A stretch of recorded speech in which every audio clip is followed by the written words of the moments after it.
It was the autumn of 1983 in Silverton, Colorado, when the aspens turned golden against the backdrop of the San Juan Mountains. The old mining town, perched at 9,318 feet above sea level, was home to barely 800 souls who lived their lives according to the rhythm of harsh winters and brief, brilliant summers. Rebecca Thompson was 26 years old that October, with auburn hair that caught the mountain light and freckles scattered across her cheeks like constellations. She worked as a librarian at the tiny Silverton Public Library, a converted Victorian house where she spent her days organizing books that smelled of dust and time, helping tourists research local mining history, and dreaming of somewhere warmer.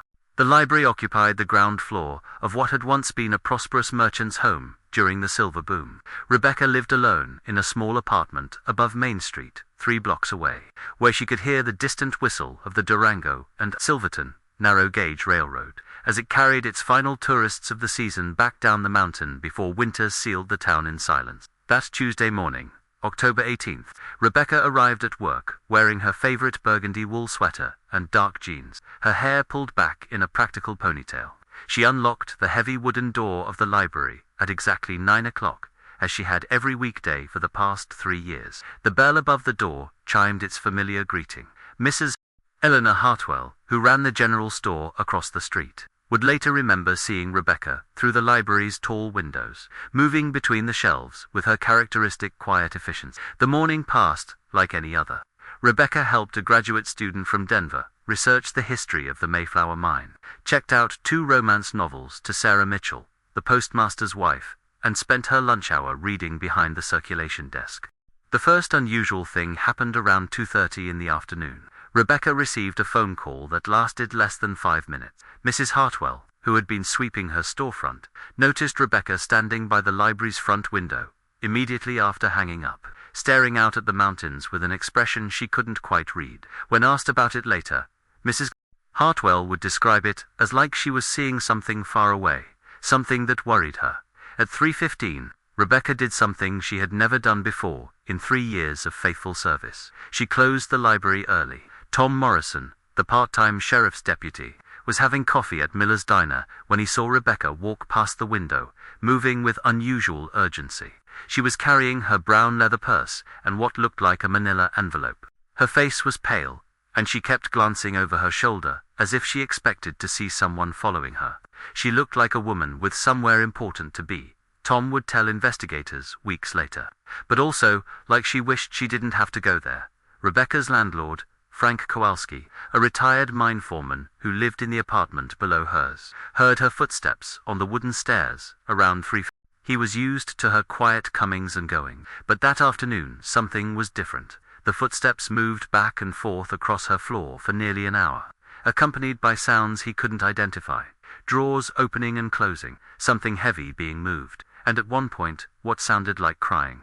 At 4:53, Frank heard Rebecca's door close, and her footsteps descending the stairs one final time. He looked out his front window and saw her walking toward the edge of town, still carrying the manila envelope. She was also carrying a small duffel bag and wearing her heavy winter coat, despite the mild afternoon temperature. The last confirmed sighting of Rebecca Thompson came from Jimmy Rodriguez, a 16-year-old who worked part-time at the gas station on the outskirts of town.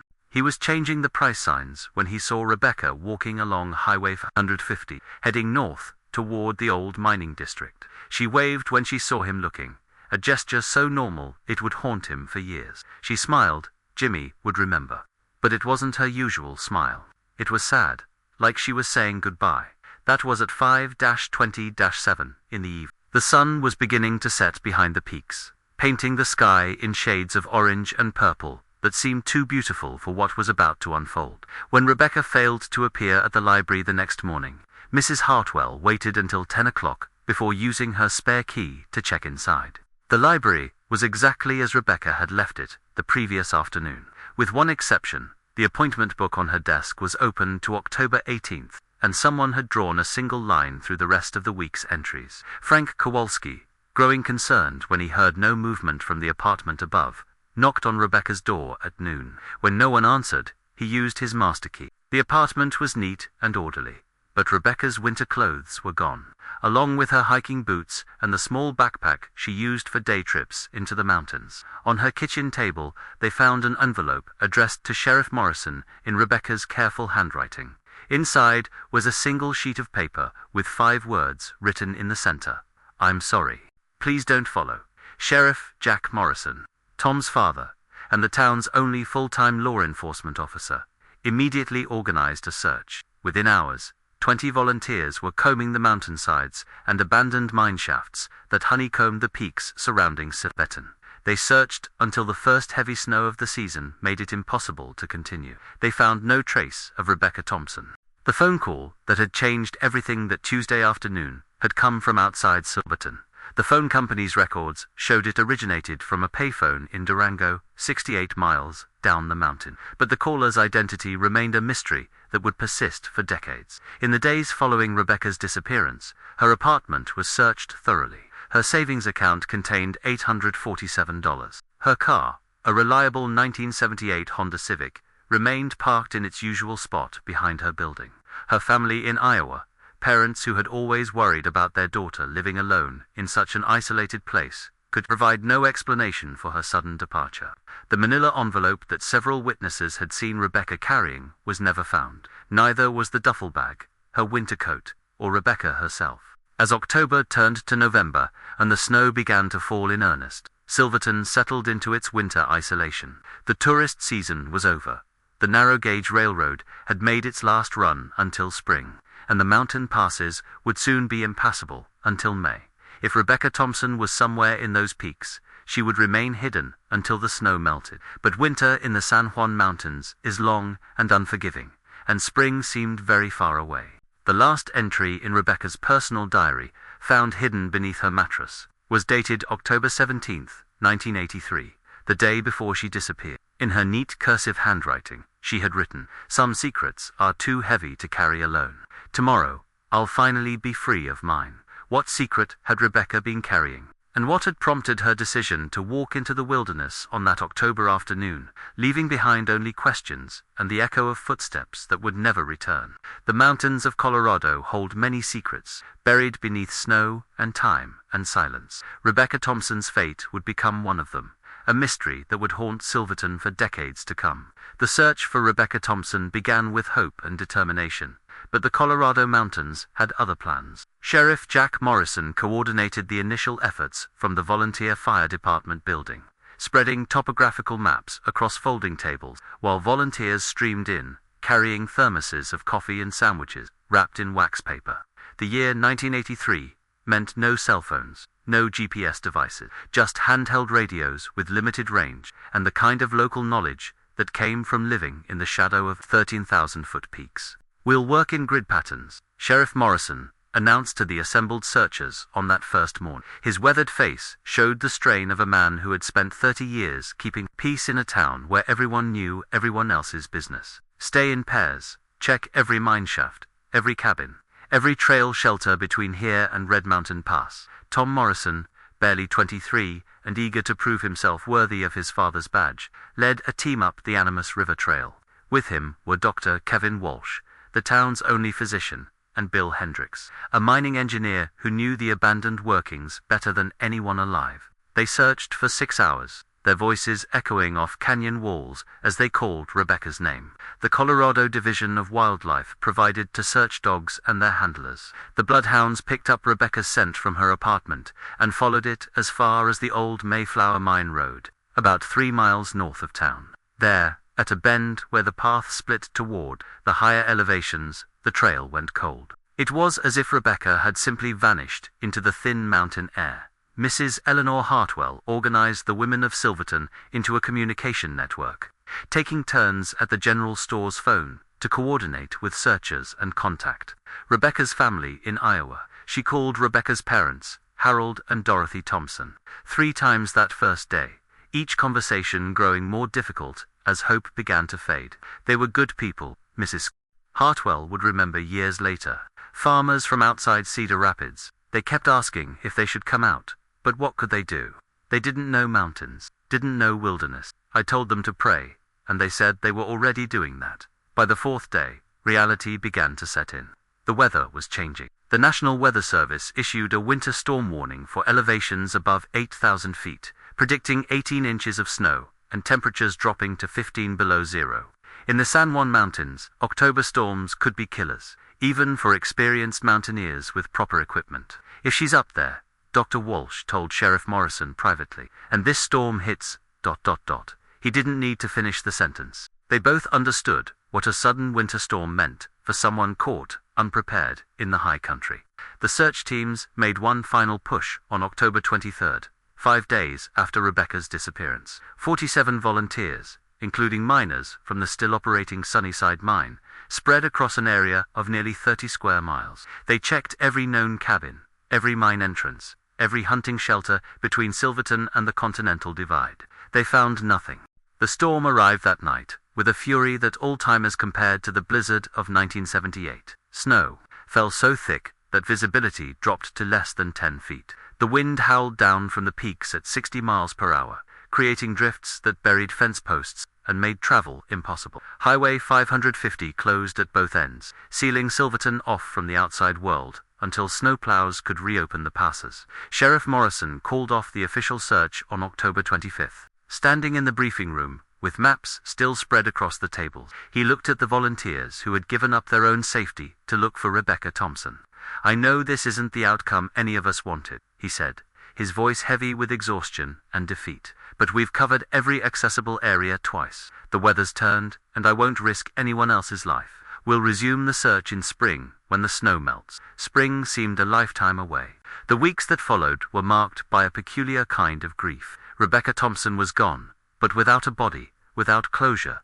The town couldn't properly mourn. Instead, they lived with questions that grew heavier with each passing day. Frank Kowalski, Rebecca's landlord, found himself unable to rent her apartment. Every time a potential tenant inquired, he would start to explain about the previous occupant, and then stop, unable to finish the story. The apartment remained empty, a shrine to someone who might or might not be dead. Mrs. Hartwell kept the library open, taking over Rebecca's duties without pay. She had a master's degree in education from Colorado State University and had helped Rebecca organize the collection many times over the years. But sitting behind the circulation desk, where Rebecca had spent her last normal morning, felt like wearing someone else's clothes. People would come in looking for her, Mrs. Hartwell remembered, especially tourists who had met her the summer before. "I'd have to explain what happened, and you could see it in their faces. How does someone just disappear? How does that happen in America in 1983? The phone records from that crucial Tuesday afternoon yielded little information. The call had indeed come from a payphone outside the Durango bus station. It had lasted 4 minutes and 37 seconds. But the Durango police had no surveillance cameras in 1983, no way to identify who had made the call or why. Rebecca's parents made the difficult journey to Silverton in November, driving their aging pickup truck over mountain passes that terrified Dorothy Thompson. They stayed at the Grand Imperial Hotel for 5 days, walking the streets their daughter had walked, trying to understand what had drawn her to such an isolated place. "She always loved the mountains," Harold Thompson told Sheriff Morrison during their only meeting. "Even as a little girl, she'd talk about living somewhere with snow-covered peaks. But this... Single quotes, he gestured toward the window, where the San Juan Mountains loomed like sleeping giants. "This is so far from everything." They took some of Rebecca's belongings back to Iowa, photo album, her college textbooks, a quilt her grandmother had made. But they left most of her things in the apartment, as if keeping her possessions in place might somehow bring her back. Christmas came and went, with subdued celebrations. The annual Christmas Eve service at the community church included a prayer for Rebecca's safe return. But the words felt hollow in the cold mountain air. Father Miguel Sanchez, who had known Rebecca since her arrival in Spulton, found himself struggling with questions that had no easy answers. Winter deepened, the snow piled higher against the buildings, and the temperature regularly dropped below zero. The narrow-gauge railroad was buried under 20 feet of snow. Silverton became an island of fewer than 800 people, connected to the outside world only by a single highway that was often impassable. In the isolation, stories began to change and grow. Some residents claimed they had seen Rebecca in the weeks before her disappearance, acting strangely, looking over her shoulder, receiving mail that she immediately threw away.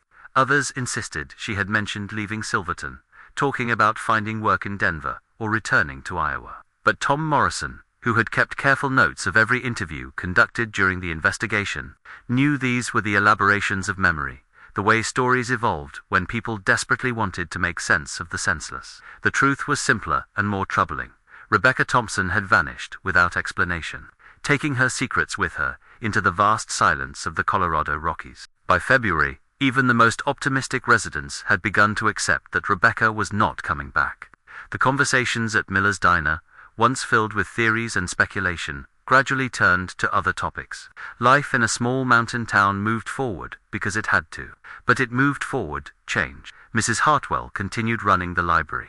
Officially appointed by the town council in March, she rearranged the shelves, ordered new books, and tried to create her own routine. But she never sat in Rebecca's chair behind the circulation desk. That chair remained empty, a small monument to absence. Sheriff Morrison kept the case file open, adding notes whenever someone reported a possible sighting or when new information surfaced. But as spring approached and the snow began to melt, revealing the mountainsides for the first time in 6 months, even he began to lose hope. The spring thaw of 1984 brought renewed search efforts. Volunteers once again combed the high country, now accessible for the first time since October. They found the remnants of winter, the bones of deer and elk that hadn't survived the harsh months, pieces of equipment left by miners decades earlier, the occasional piece of trash left by careless hikers. But they found no trace of Rebecca Thompson. Years passed. Tom Morrison became the full-time sheriff when his father retired in 1987. Mrs. Hartwell eventually married Dr. Walsh and became Eleanor Walsh, but she kept running the library for another 15 years. Frank Kowalski finally rented Rebecca's apartment in 1989, but only after completely redecorating it and changing the locks. The manila envelope that witnesses had seen Rebecca carrying that final afternoon became something of a local legend. What had it contained? Was it connected to the mysterious phone call? Had it been important enough to prompt Rebecca to walk away from her entire life? The questions persisted, but the answers remained buried somewhere in the vast wilderness that surrounded Silverton. The Colorado mountains are patient keepers of secrets, and Rebecca Thompson's fate seemed destined to remain among them. But sometimes the mountains give up their secrets when we least expect them to. 27 years had passed since Rebecca Thompson walked into the Colorado wilderness and vanished. Silverton had changed in ways both subtle and profound. The population had grown to nearly 1,200, sustained by a combination of tourism, a small but thriving arts community, and retirees drawn by the town's rugged beauty and relative isolation. The Grand Imperial Hotel had been restored to its Victorian splendor.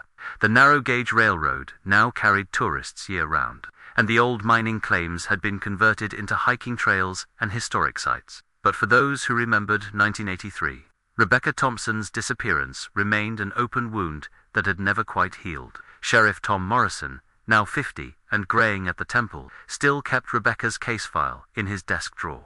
Every few years, someone would report a possible sighting, a woman matching her description seen in Durango, or Cortez, or sometimes as far away as Denver.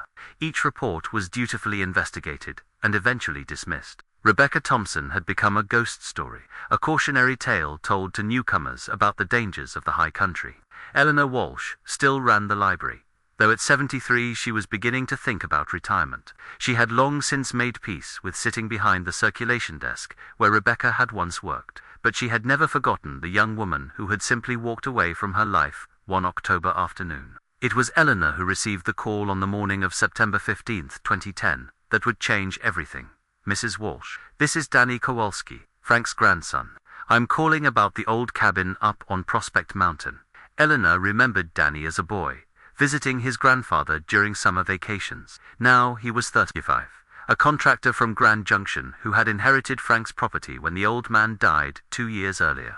I'm finally cleaning out Grandpa Frank's stuff, Danny continued, his voice crackling slightly over the cell phone connection. And I found something up at his hunting cabin that I think, ...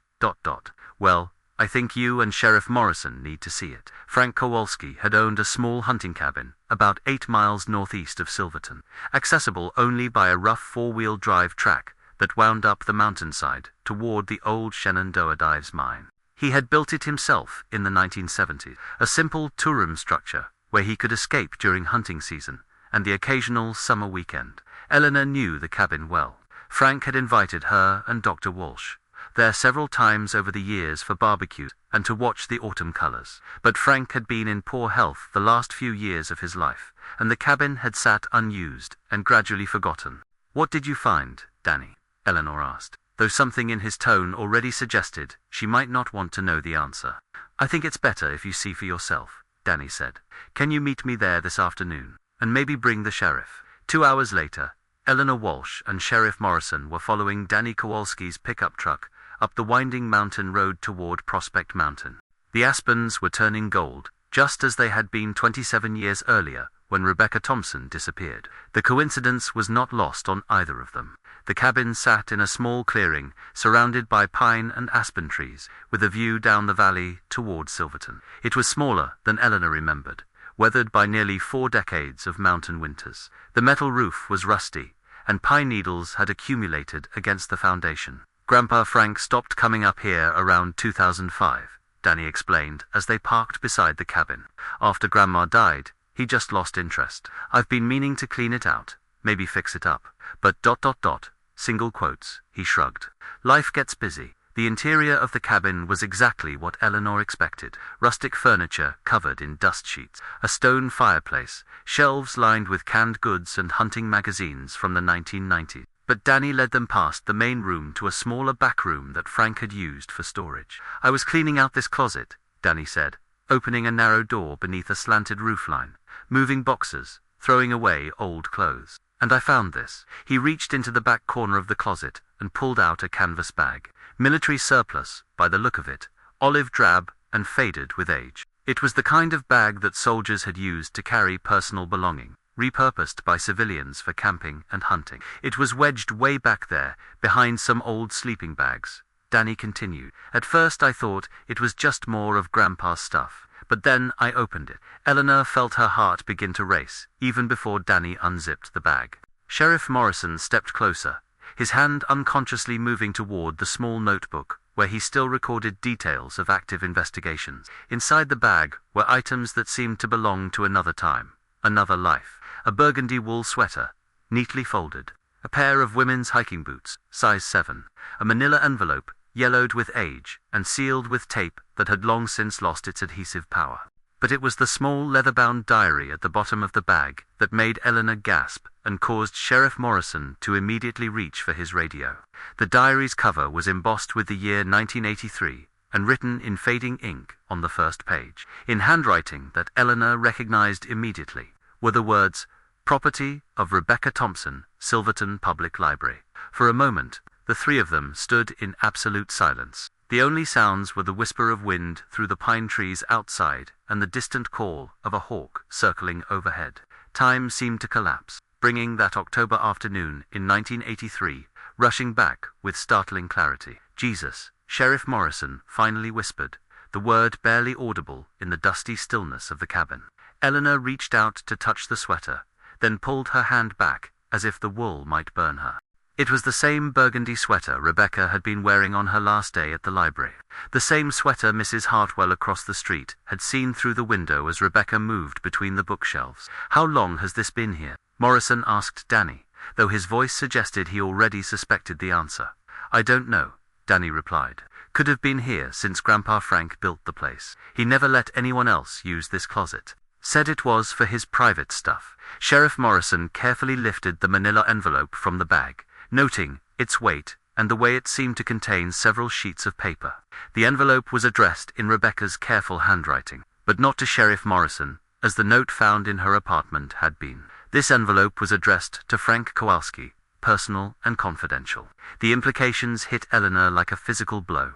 Frank Kowalski, Rebecca's landlord, the man who had reported her missing, who had participated in the search, who had kept her apartment empty for years out of respect for her memory. Frank Kowalski had been keeping Rebecca's belongings in his hunting cabin for 27 years. "We need to call the state police," Morrison said, his training taking over even as his mind raced with questions.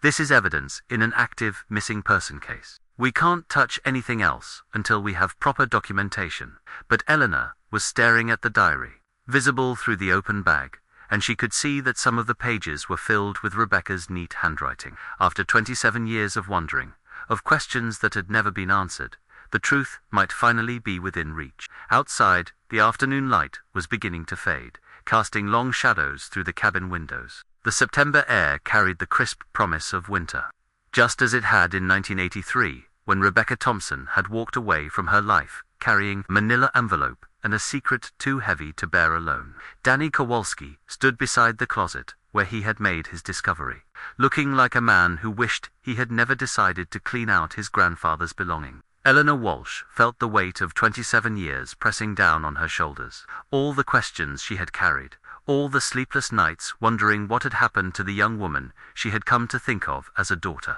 And Sheriff Morrison found himself holding an envelope that might finally explain how Rebecca Thompson had vanished from a town of 800 people without leaving a trace. The manila envelope felt substantial in his hands, filled with pages that had been waiting nearly 3 decades to tell their story.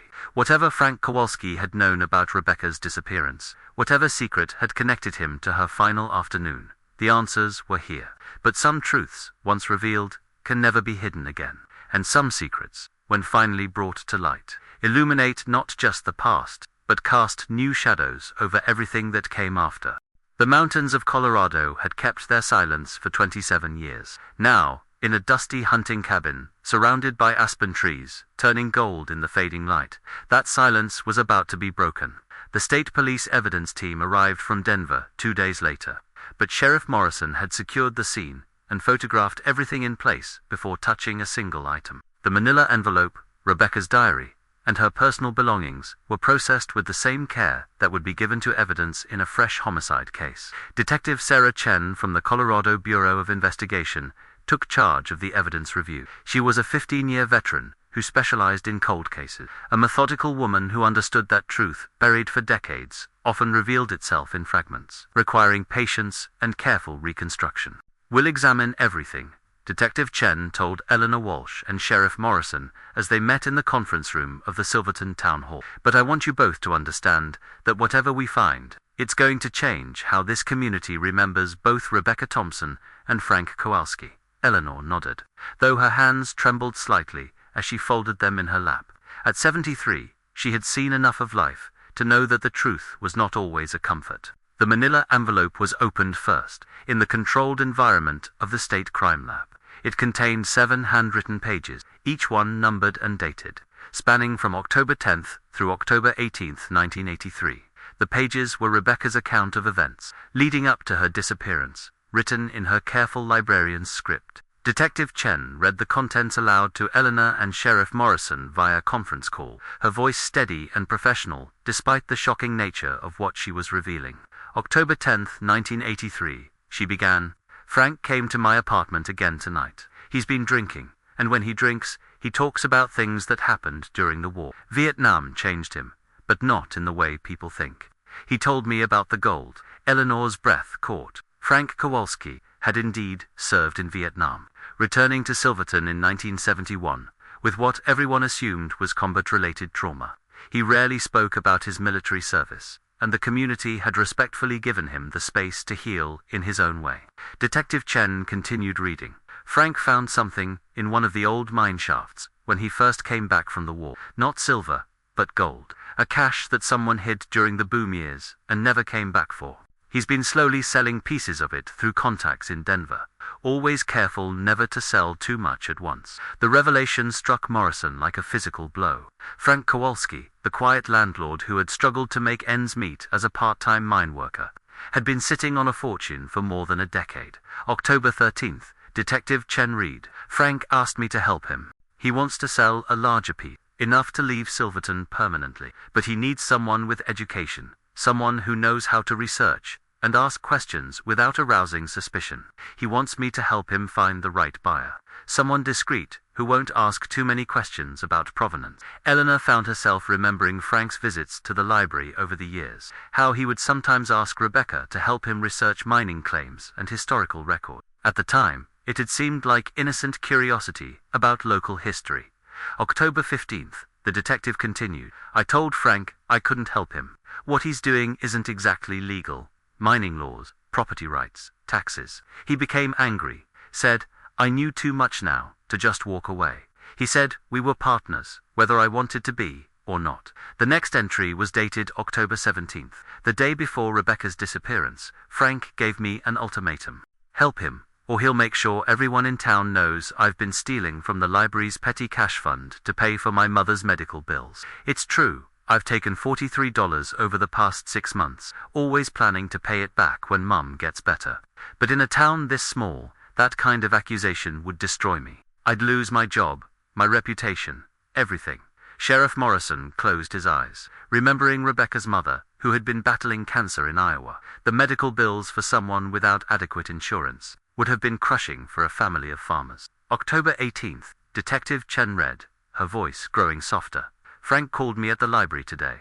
He wants to meet tonight at his hunting cabin. He says he has a business proposition that will solve both our problems. I'm scared, but I don't see any other choice. If I go to the authorities, I'll have to admit to the theft. If I don't go, Frank will ruin me anyway.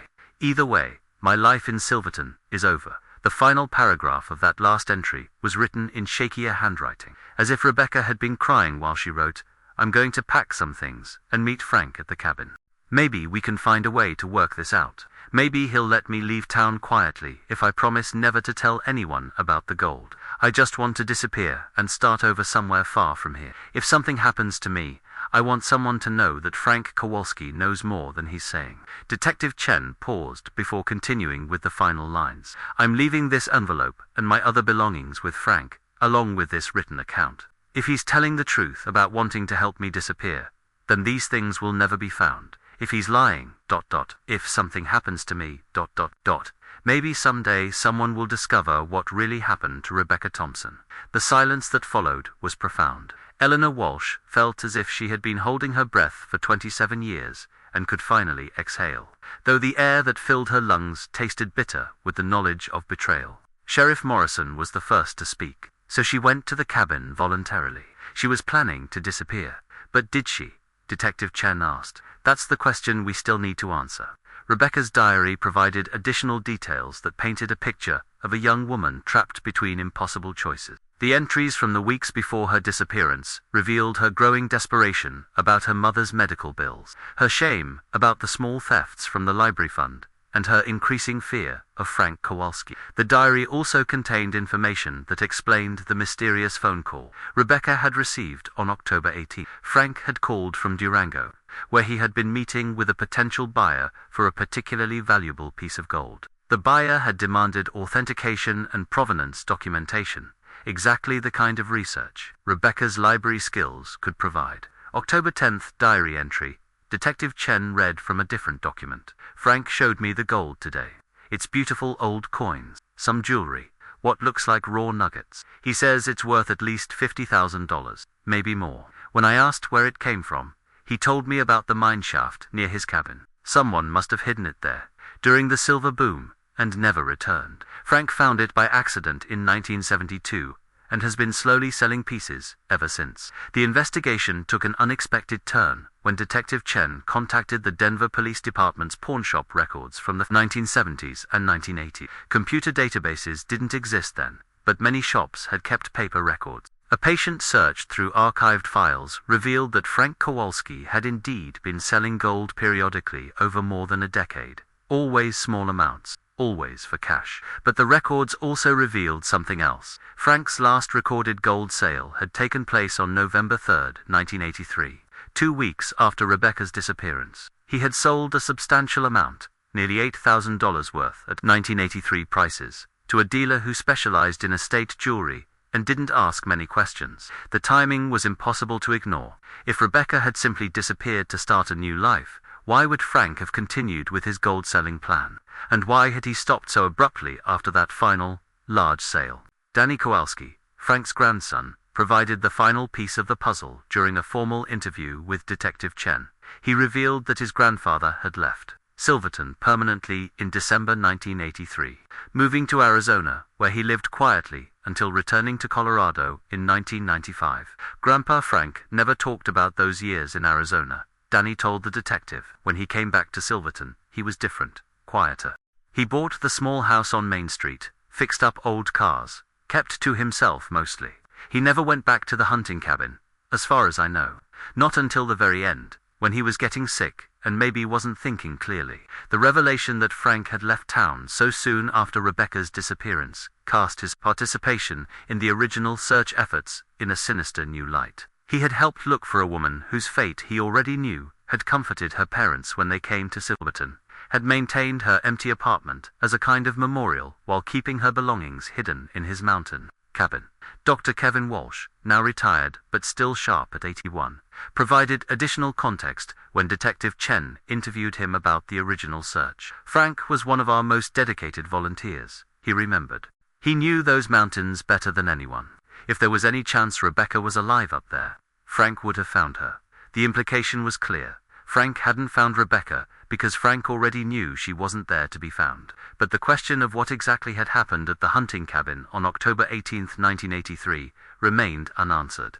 Rebecca had gone there voluntarily, planning to negotiate some kind of arrangement with Frank. Her belongings suggested she had packed for a journey, not expecting to return to her apartment. Had Frank helped her disappear, as she had hoped? Had their meeting gone wrong? Had he killed her, either intentionally or in a moment of panic, when she threatened to expose his illegal gold sales? Detective Chen spent weeks analyzing every piece of evidence, but the truth remained frustratingly elusive. Frank Kalski had died in 2008, taking his secrets with him. The hunting cabin and surrounding area were searched thoroughly with ground-penetrating radar and trained cadaver dogs, but no remains were found. The case file grew thick with statements, evidence photos, and forensic report. But at its heart remained the same question that had haunted Silverton for 27 years. What had happened to Rebecca Thompson? The gold cache that had started everything was never found. If it had existed, Frank had either moved it or sold it completely during his years in Arizona. The old Shenandoah Divs mine near his cabin was searched, but decades of cave-ins and flooding had made thorough exploration impossible.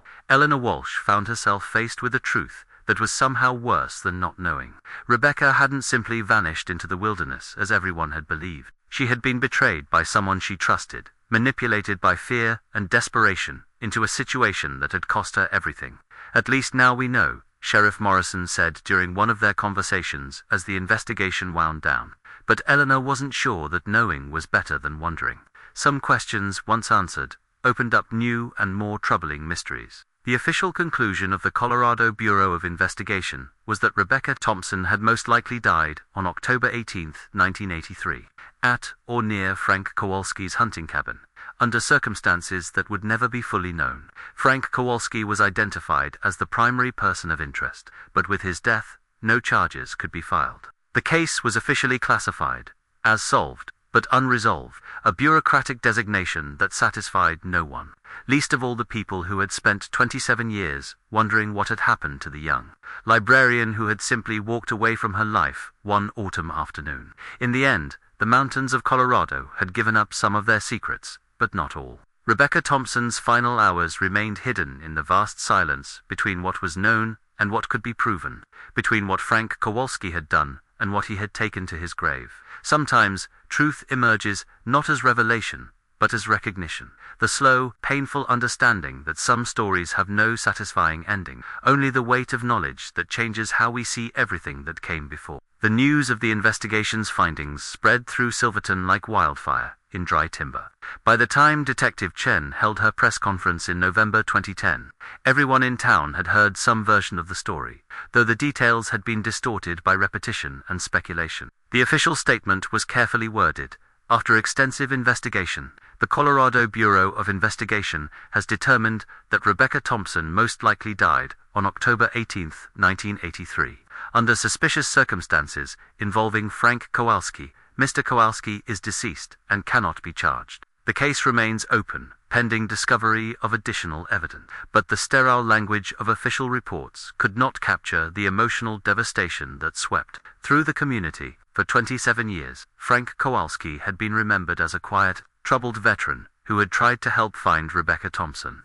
Parents had pointed him out to their children as an example of civic duty. The volunteer fire department had named their annual scholarship in his honor. Now, those same people had to reconcile their memories with the knowledge that Frank had likely been responsible for Rebecca's death, while participating in the search for her body. Eleanor Walsh found herself at the center of the emotional storm. As the person who had known both Rebecca and Frank best, reporters from as far away as Denver sought her out for interviews. She declined most of them, but the weight of the questions followed her everywhere. "How could you not have known?" asked Jennifer Martinez, a journalist from the Colorado Springs Gazette. "You worked with Rebecca every day. Frank was your friend. Weren't there signs?" Eleanor had asked herself the same question 1,000 times since Danny Kowalski's discovery. Late at night, she would lie awake, reviewing every conversation, every interaction, looking for clues she should have noticed. But the truth was simpler and more disturbing. Frank Kowalski had been an accomplished liar who had fooled an entire community for decades. Frank was good at being invisible, Eleanor finally told the reporter. He was the kind of man who could be in a room without anyone really noticing he was there. Maybe that's what made him dangerous. The revelation about Rebecca's small thefts from the library created another layer of complexity. Eleanor had to explain to the town council and the community that Rebecca had taken $43 over 6 months to help pay for her mother's cancer treatment. In the context of what had happened to her, the theft seemed heartbreakingly trivial. She was 26 years old, making minimum wage, watching her mother die slowly because they couldn't afford proper medical care. Eleanor said during a heated town council meeting, "If anyone wants to judge Rebecca Thompson for stealing $43 under those circumstances, they can answer to me." The library board voted unanimously to posthumously forgive the theft and to establish the Rebecca Thompson Memorial Fund to help Silverton residents facing medical emergencies. It was a small gesture, but it felt important to Eleanor that Rebecca's memory be honored rather than tainted by the desperation that had made her vulnerable to Frank's manipulation. Danny Kowalski found himself in an impossible position. His grandfather's reputation was destroyed, and he faced constant whispers and stares whenever he appeared in public. Some residents blamed him for bringing the truth to light, as if ignorance had been preferable to knowledge. "I keep thinking I should have left that bag in the closet," Danny confided to Sheriff Morrison during one of their meetings. "Maybe some secrets are better left buried." Morrison understood the sentiment, but his years in law enforcement had taught him otherwise. "Rebecca's parents deserved to know," he said. "They spent 27 years wondering if their daughter was alive somewhere, maybe hurt and needing help. At least now, they know she's at peace." Harold and Dorothy Thompson, now in their 80s, made one final trip to Silverton in December 2010. They had aged dramatically since their previous visit in 1983, but their dignity remained intact. They met with Detective Chen, visited the hunting cabin where their daughter had spent her final hours, and attended a memorial service organized by the community. "We're grateful to know the truth," Harold Thompson said during the service, his voice steady despite his obvious grief. "Rebecca was a good girl who got caught up in something beyond her control. She didn't deserve what happened to her, but at least now we can properly mourn her." The memorial service was held at the community church on a snowy Sunday morning. Nearly the entire town attended, along with Rebecca's parents and several of her college friends who made the journey from Iowa and Colorado. Father Miguel Sanchez, now retired but still respected, delivered a eulogy that tried to make sense of the senseless. "Rebecca Thompson came to our community seeking beauty and peace in the mountains," he said. "She found both, but she also encountered a darkness that none of us suspected. We failed her by not seeing the danger she was in, by not recognizing the signs of her desperation.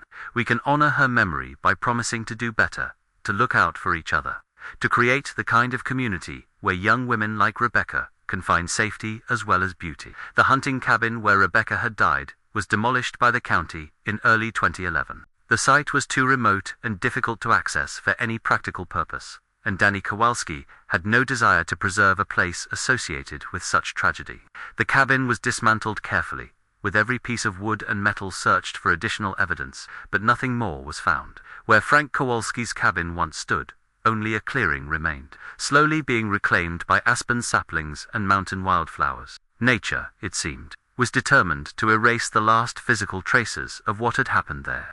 Sheriff Morrison retired in 2012, passing the badge to a younger officer who had grown up hearing the story of Rebecca Thompson's disappearance. Morrison kept Rebecca's case file as a personal memento, though the official investigation remained technically open. "Cases like this change you," Morrison reflected during his retirement ceremony. "They teach you that the people we think we know best might be strangers, and that evil can hide behind the most ordinary faces. But they also remind you why the work matters, because every victim deserves justice, even if it comes 27 years too late. Eleanor Walsh finally retired from the library in 2013, at the age of 76. Her replacement was a young woman from Durango, energetic and idealistic, who reminded Eleanor of Rebecca at that age. On her last day, Eleanor sat for a few minutes in the chair behind the circulation desk, where Rebecca had spent her final morning at work. The library had changed over the decades. Computers had replaced card catalogues, and the internet had made many of Eleanor's old research skills obsolete. But the essential mission remained the same: to serve the community, to help people find answers to their questions, to preserve knowledge for future generations. Eleanor had tried to fulfill that mission in her own investigation of Rebecca's disappearance, meticulously documenting every detail, every interview, every piece of evidence. She had compiled her own unofficial case file, which she donated to the Silverton Historical Society, with instructions that it be made available to researchers and journalists. Someone might want to write Rebecca's story someday, Eleanor explained to the Historical Society's president. If they do, they should have access to the truth, not just the official reports. The truth, as Eleanor had learned, was more complex than any official report could capture. It was a story about a young woman trying to save her mother's life, about a troubled veteran consumed by greed and paranoia, about a small community that had failed to protect one of its most vulnerable members. But it was also a story about persistence, about the refusal to let someone be forgotten, about the power of truth to emerge even after decades of concealment. Rebecca Thompson had been silenced on an October night in 1983, but her voice had ultimately been heard. The Colorado mountains, which had kept Rebecca's secrets for so long, continued their eternal watch over Silverton. Snow fell and melted, seasons changed, tourists came and went, and life in the high country continued with its own rhythms and challenges. But for those who remembered, Rebecca Thompson's story served as a reminder that even in the most beautiful places, darkness could lurk in unexpected corners. The mountains that had drawn her to Silverton with their promise of peace and solitude had also provided the perfect hiding place for a killer who walked among his neighbors for decades. Today, visitors to Silverton can ride the narrow-gauge railroad, explore the historic mining sites, and marvel at the spectacular alpine scenery. The town's tourist brochures make no mention of Rebecca Thompson or Frank Kowalski. The story has become part of the community's private history, known to residents but not shared with outsiders seeking only beauty and adventure. But sometimes, on quiet autumn afternoons, when the aspens turn gold and the light slants low across the mountains, long-time residents remember a young librarian who loved these peaks enough to build her life among them, and who paid the ultimate price for trusting the wrong person. Rebecca Thompson had sought freedom in the Colorado wilderness, and found only tragedy. But in the end, her story became a testament to the truth that some secrets, no matter how carefully buried, will eventually find their way to the surface. The mountains keep many secrets, but they do not keep them forever. Sometimes, justice arrives on the wind that carries autumn leaves down from the high peak. Sometimes, truth emerges from the shadows cast by towering pines. And sometimes, closure comes not as vindication, but as understanding, the slow, painful recognition that evil can wear familiar faces, and that the people we trust most may be the ones who pose the greatest danger. In the vast silence of the Colorado Rockies, Rebecca Thompson's voice had finally been heard.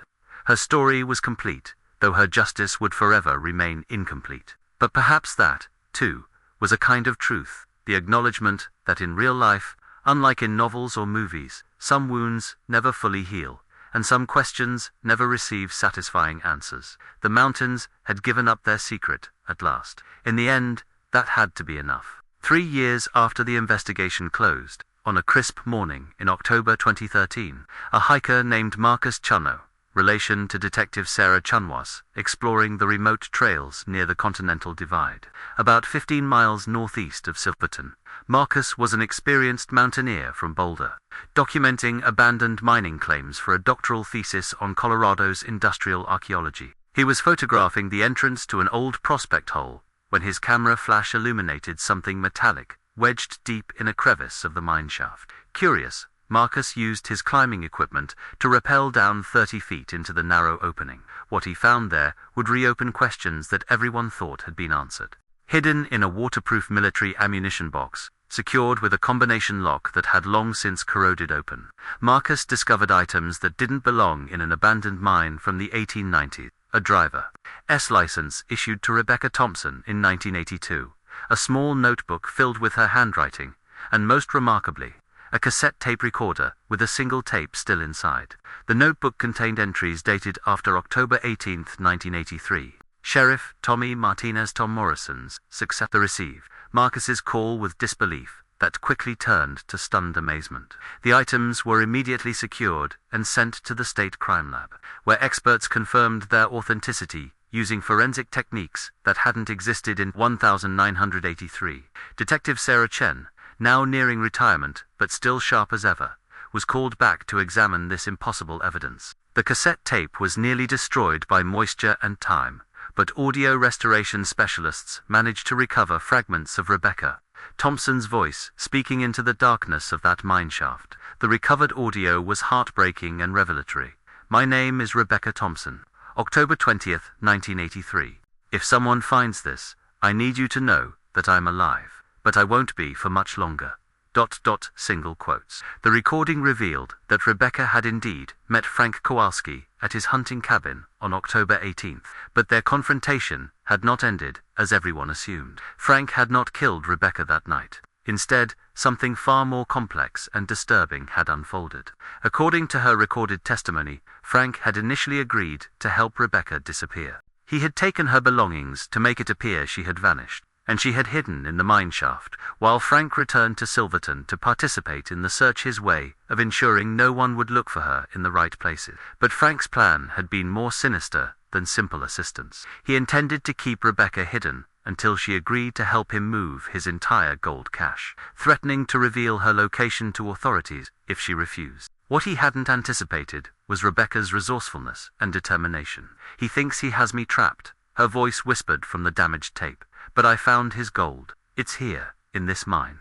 Bags and bags of it, hidden in the deeper tunnels. Coins, jewelry, nuggets. Some of it looks very old, maybe from the original miners, but some of it, some of it looks fresh, new, like it came from somewhere else." The notebook filled in the horrifying details. Rebecca had discovered that Frank's gold cache wasn't just random treasure found in an old mineshaft. Some of it appeared to be stolen property jewelry that matched descriptions of items taken in unsolved burglaries across Colorado and New Mexico during the 1970s. Frank Kowalski hadn't just been an illegal miner.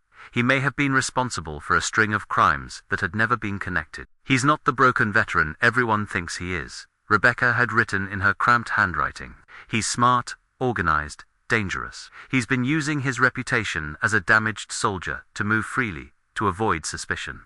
Who would suspect a quiet, troubled man of masterminding burglaries across 3 states?" The final entries in the notebook, dated October 23rd and 24th, revealed Rebecca's growing desperation. Frank had visited the mine twice, bringing minimal food and water, demanding that she help him transport the gold to Arizona, where he had already arranged new buyers. When she refused, he had simply left her there. "The mine entrance is blocked now," Rebecca had written.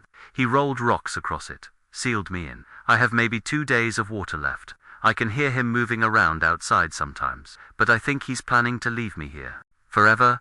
The last entry, barely legible, was dated October 25th. "I was wrong about everything. Frank didn't want a partner. He wanted a scapegoat. When my body is found years from now, deep in an old mine, everyone will think I died trying to escape into the wilderness. No one will connect my death to Frank or his crimes. He's been planning this all along." But Rebecca Thompson had proven more resourceful than Frank Kowalski anticipated. Before she died, she had managed to hide the evidence that would eventually expose not just her own murder, but Frank's broader criminal activities. Audio enhancement specialists recovered one final fragment from the cassette tape. Rebecca's voice weak but determined. "If you find this, look deeper in the mine. Follow the yellow engineering tape I tied to the wall. I found them all, all his victims. He kept trophies, The investigation that followed Marcus Chen's discovery was unlike anything in Colorado's recent history. Deep within the mine system, following Rebecca's yellow tape markers, investigators found a hidden chamber that Frank Kowalski had been using as storage for more than a decade. The chamber contained not just gold and stolen jewelry, but items that connected Frank to at least 8 unsolved murders across Colorado, New Mexico, and Arizona between 1972 and 1983. Purses, watches, identification documents, and other personal effects that had belonged to women who had disappeared without explanation during those years. Rebecca Thompson hadn't just been Frank's final victim. She had been his most dangerous one, the one intelligent enough to uncover his crimes and resourceful enough to document them, even while dying alone in the darkness. Detective Chen, overwhelmed by the scope of the discovery, found herself investigating not just one cold case, but an entire serial killing spree that had gone undetected for 40 years. Frank Kowalski was a predator who used his veteran status and quiet demeanor to avoid suspicion. Chen told reporters during a press conference that made national news. He targeted vulnerable women, often ones facing financial difficulties or family crises. Rebecca Thompson was meant to be his perfect victim, someone who would disappear without causing too much investigation, someone whose death could be explained as a tragic accident in the wilderness. But Rebecca had refused to be a perfect victim. Even facing certain death, she had fought back in the only way available to her, by ensuring that the truth would eventually be discovered. Eleanor Walsh, now 76, and watching the news coverage from her living room, wept for the young woman she had known and loved like a daughter. But her tears were mixed with pride. Rebecca Thompson had spent her final days not in despair, but in defiance, determined that Frank Kowalski's crimes would not remain hidden forever. The victims connected to Frank Kowalski's killing spree included a college student from Boulder, a waitress from Cortez, a nurse from Farmington, and 5 other women whose disappearances had never been solved. Their families, scattered across the Southwest, finally received the answers they had been seeking for decades. Harold and Dorothy Thompson, now in their mid-80s, made one final journey to Colorado in 2014. They visited the mine where their daughter had died, now sealed permanently by the Forest Service. A small bronze plaque had been installed near the entrance, reading, "In memory of Rebecca Thompson and all victims of violence. Her courage in the face of death brought justice to many. Rebecca always was stubborn," Harold Thompson said, touching the plaque with trembling fingers. "Even as a little girl, if she thought something was wrong, she wouldn't let it go. I guess even dying alone in a mine couldn't change that about her." The final twist in Rebecca Thompson's story came during the forensic examination of Frank Kowalski's preserved record, found in the mine chamber, along with his victims' belongings. Among his meticulous notes, he had kept detailed records of his crimes. Like a twisted accountant, investigators found evidence that Frank had been planning to disappear permanently in late 1983. Rebecca's disappearance hadn't been an impulse crime, or even just a way to silence a potential witness. It had been Frank's exit strategy. By creating a massive search operation that would eventually be called off due to winter weather, Frank had generated the perfect cover for his own disappearance. He could leave Silverton during the chaos, and everyone would assume he had simply given up hope and moved away to start fresh somewhere else. What Frank hadn't counted on was Rebecca's intelligence and determination, or the fact that his own need to keep trophies would eventually lead to his exposure. In trying to create the perfect crime, he had instead created perfect evidence of his guilt. The case of Rebecca Thompson became a textbook study in criminal psychology and cold case investigation. Her story was featured in documentaries, true crime podcasts, and law enforcement training seminars across the country. But for the people of Silverton, she remains something more personal, a reminder that heroism doesn't always look like what we expect, and that sometimes the greatest acts of courage happen in the darkest moments, when no one is watching. The mine where Rebecca died was eventually designated as a protected site, accessible only to researchers and law enforcement. But every October, on the anniversary of her disappearance, a small group of Silverton residents makes the difficult hike to leave flowers near the sealed entrance. They come to honor not just Rebecca Thompson, but all the women whose voices she had preserved in her final act of defiance. She had died alone in the darkness, but she had ensured that Frank Kowalski's other victims would not be forgotten.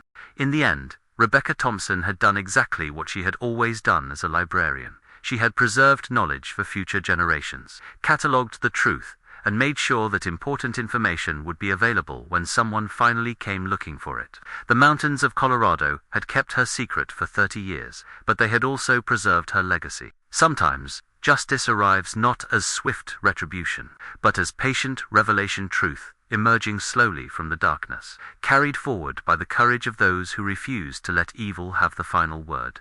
Rebecca Thompson had walked into the wilderness, seeking freedom, and found only captivity. But in her final hours, trapped in the depths of an abandoned mine, she had found something else entirely: the power to speak for the voiceless, to bring light to the darkest corners, and to ensure that truth, however delayed, would eventually prevail. Her story was finally, truly complete, and in its completion, 8 other stories, 8 other women, 8 other families had found their endings too. The mountains had given up all their secrets at last.